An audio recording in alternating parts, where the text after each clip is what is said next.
খুনি, মানবতার আব্বা, ফারাজ করিমের বাবা, এটা হলো খুনি ফজলে করিম চৌধুরী। কোনো ব্যক্তি যদি অতিরিক্ত মানবিক কাজ করে তাহলে বুঝতে পারবেন ওর মানবিক কাজের আড়ালে কোনো ঘাপটা আছে। হ্যাঁ, ফারাজ করিম চৌধুরী মানবিক কাজের আড়ালে ঘাপটা হলো তার বাড়ির নিচে আয়না ঘর, এটা বুঝতে হবে।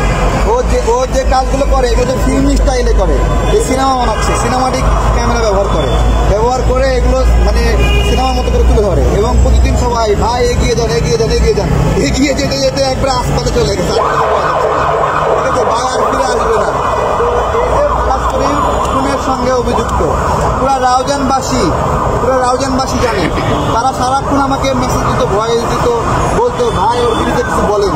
বাংলাদেশে প্রথম এই ফজলে করিম চৌধুরী, ফারাজ করিম চৌধুরীর বিরুদ্ধে বলছে আমি এবং তোয়েব হাবিলদার ভাই প্রথম তুলে ধরছি ও একটা খুনি, রাজাকার।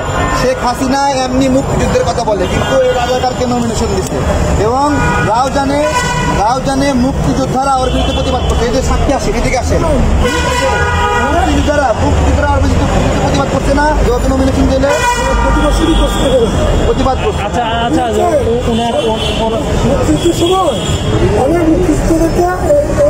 হত্যা করছে সেটা তো ভাই ওই এলাকার মানুষ, উনি জানেন।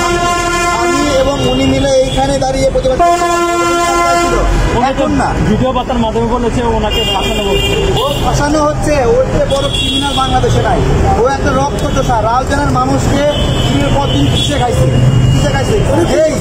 এই অতিরিক্ত মানবিক কাজ করে বুঝতে পারবেন তার ভিতরে ঘাবলা আছে। যেমন মিল্টন সরকারের বিরুদ্ধে ঘাবলা আছে আপনারা দেখছেন না।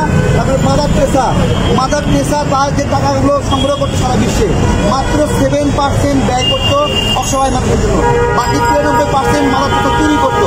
এটা ওয়ার্ল্ড ওয়াইড প্রমাণিত, সারা বিশ্বে।